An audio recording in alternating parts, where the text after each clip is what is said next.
केंद्रीय मंत्री चिराग पासवान ने कहा है कि एनडीए को लेकर बहुत ज्यादा भ्रम फैलाया जा रहा था। एनडीए के सभी दलों ने समय रहते सब कुछ तय कर लिया, मगर पहले चरण का नामांकन पूरा हो गया, मगर महागठबंधन में सीटों की सूची जारी नहीं हुई। महागठबंधन में सिर्फ उठबल मचा हुआ है। महागठबंधन के घटक दल एक दूसरे के सामने प्रत्याशी उतार चुके हैं। जो गठबंधन को नहीं संभाल पा रहे हैं वो बिहार को क्या संभालेंगे। मुख्यमंत्री के स्वास्थ्य को लेकर विपक्ष भ्रम फैला रहा था और मुख्यमंत्री चुनावी सभा कर रहे हैं। महागठबंधन कंफ्यूज गठबंधन है। एनडीए बड़ी जीत के साथ 14 नवंबर को सरकार बनाएगा। तेजस्वी यादव जो सबको रोजगार देने की बात कर रहे हैं, पहले सबको टिकट तो दे दें। उन्होंने जीत का दावा करते हुए कहा कि एनडीए 14 नवंबर को दीपावली मनाएगा। देखिए, हम लोग जितना भ्रम फैलाया जा रहा था एनडीए को लेकर, और मैंने इस बात को कहा था कि एनडीए में बहुत सहजता से, बहुत एमिकेबली सारी बातों का फैसला, निर्णय हो जाएगा। भले वो सीटों की संख्या की बात हो, सीटों के चयन की बात हो, प्रत्याशी तय करने की बात हो, समय रहते हर एक चीज एनडीए तमाम नेताओं, पांचों दलों के द्वारा तय कर ली गई। पर वहीं ताज्जुब इस बात का, और मुझे लगता है कि शायद ना के बराबर कोई और दूसरा ऐसा उदाहरण इससे पहले के किसी और चुनाव में होगा, जहां पे पहले चरण का नामांकन समाप्त हो जाता है और दूसरे गठबंधन के द्वारा सीटों के चयन तो बहुत दूर की बात है, संख्या तक की घोषणा नहीं हो पाती है। ये दर्शाता है कि किस तरीके का सरफुटव्वल महागठबंधन के भीतर चल रहा है। अगर ये लोग संख्या तक तय नहीं कर पाए तो सीटों का चयन और प्रत्याशी का उतरना तो बहुत दूर की बात है। आज जिस तरीके से एक एक सीट पे दो एक ही गठबंधन के दो घटक दलों के द्वारा नामांकन किया गया, कांग्रेस के सामने राजद, राजद के सामने कांग्रेस, इनके अलग दल के सामने लेफ्ट के सामने कांग्रेस, ये जिस तरीके से ये खिचड़ी पक रही है, ये अपने में दर्शाता है कि एक गठबंधन जो खुद इतना कंफ्यूज है वो बिहार के विकास की बात करेगा। जो अपने गठबंधन को नहीं संभाल पा रहे, जो गठबंधन में तालमेल तय नहीं कर पा रहे, वो हमारे प्रदेश को संवारने की बात करते हैं। और वहीं दूसरी तरफ हम लोगों ने तो प्रचार भी शुरू कर दिया। हमारे गठबंधन के कई प्रत्याशियों का नामांकन, जितने पहले चरण के थे उन सब का नामांकन हो गया। दूसरे राज्यों से हमारे स्टार प्रचारक वो आके यहाँ पे चुनाव प्रचार उन्होंने शुरू कर दिया। मुख्यमंत्री नीतीश कुमार जी स्वयं, जिनको लेकर महागठबंधन क्या क्या अफवाहें नहीं फैला रहा था, उनके स्वास्थ्य को लेकर, उनके बारे में अलग अलग तरीके की भ्रमित बातें करना, सबसे पहले प्रचार किसी ने शुरू किया तो मुख्यमंत्री नीतीश कुमार जी ने शुरू किया। केंद्रीय गृह मंत्री आदरणीय अमित शाह जी स्वयं पिछले 3 दिनों से न सिर्फ चुनावी सभाएं कर रहे हैं, बल्कि प्रचार प्रसार की क्या रूपरेखा होगी उसको भी तय करने का कार्य कर रहे हैं।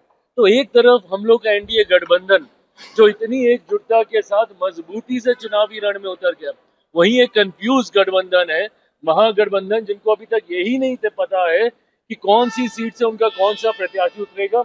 इसीलिए विश्वास के साथ मैं कहता हूँ कि एक ऐतिहासिक जीत की ओर एनडीए गठबंधन अग्रसर हो रहा है, बड़ी जीत के साथ। 14 नवंबर को हम लोग सरकार बनाएंगे। अरे प्रभु, पहले टिकट तो दे दीजिए, रोजगार नौकरी तो बाद में दीजिएगा।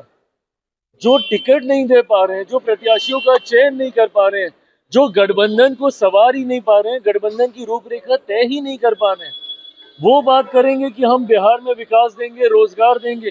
कैसे दीजिएगा भैया, जब आपकी सोच ही इतनी कंफ्यूज है, जब आपके गठबंधन में ही इतना विवाद है। आप मुझे बताइए किस मुंह से राजद और कांग्रेस के कार्यकर्ता एक दूसरे का सामना करेंगे। एक सीट पे एक दूसरे के आमने सामने लड़ रहे हैं और दूसरी सीट पे जाके साथ मिलकर प्रचार करेंगे। ऐसा कहीं होता है क्या? और ऊपर मान लीजिए 1 दिन 2 दिन के बाद या कुछ घंटों के बाद ऊपर नेता अगर आपस में मिल भी गए, तो क्या जमीन पे जो कार्यकर्ता आपके लिए लड़ता है वो मिल पाएगा क्या? 1 दिन पहले किसी दूसरे के नामांकन की तैयारी कर रहा है, 1 दिन के बाद किसी दूसरे का नामांकन करेगा। तो नीचे जो खटास पैदा होती है गठबंधन में, ये यकीनन, और वैसे भी जनता भी महागठबंधन पे विश्वास नहीं करती। क्यों? क्योंकि ये लोग एक दूसरे पे खुदे विश्वास नहीं करते। तो इसमें कोई विवाद पैदा नहीं हुआ है। केंद्रीय गृह मंत्री आदरणीय अमित शाह जी ने एक सामान्य प्रक्रिया का जिक्र किया है, and this is how CM का अगर चुनाव होता है उसकी यही प्रक्रिया होती है, इसी तरीके से चुना जाता है। सीएम हो, प्रधानमंत्री हो, विधायक दल के जितने विधायक आपके जीत कर आते हैं वो अपना नेता चुनते हैं। तो इसमें कौन सी नई बात गृह मंत्री जी के द्वारा कही गई। मुख्यमंत्री नीतीश कुमार जी के नेतृत्व में हम लोग चुनाव लड़ रहे हैं। उसके बाद ये प्रक्रिया का हिस्सा है कि जो जीते हुए विधायक हैं, एक दल की तो बात है नहीं, 5 दल एक साथ हैं, तो जितने विधायक जीत कर आएंगे वो स्वयं अपना नेता चुनेंगे। इसमें कौन सी नई बात है भाई। मैं तो कई बार, कितनी बार इस बात को मैं दोहरा चुका हूँ, बट हाँ, जो प्रक्रिया है उसका भी सम्मान करने की जरूरत है। अरे मेरी नाराजगी मुझे भी रोज सुबह मीडिया चैनल से पता चलती थी कि मैं आज किस बात को लेकर नाराज हूँ। देखिए, मैंने हमेशा इस धर्म का मैंने पालन किया है कि जब तक पूरा नेगोशिएशन हो नहीं जाए तब तक कोई मतलब नहीं है मीडिया में आके बयानबाजी करने का। 4 दिन 5 दिन तक जो मैं सामने नहीं आया, मैं चाहता था कि संख्या के साथ साथ सीटों का चयन भी हो जाए, ताकि एक ही बार सारी बातें हम लोग मीडिया के सामने हम लोग रखें। जितनी अफवाह चल रही थी कि मेरी सीटें जेडीयू ने ले ली या जेडीयू की सीटें मैंने ले ली, ये सब बहुत पहले क्लियर हो गया था।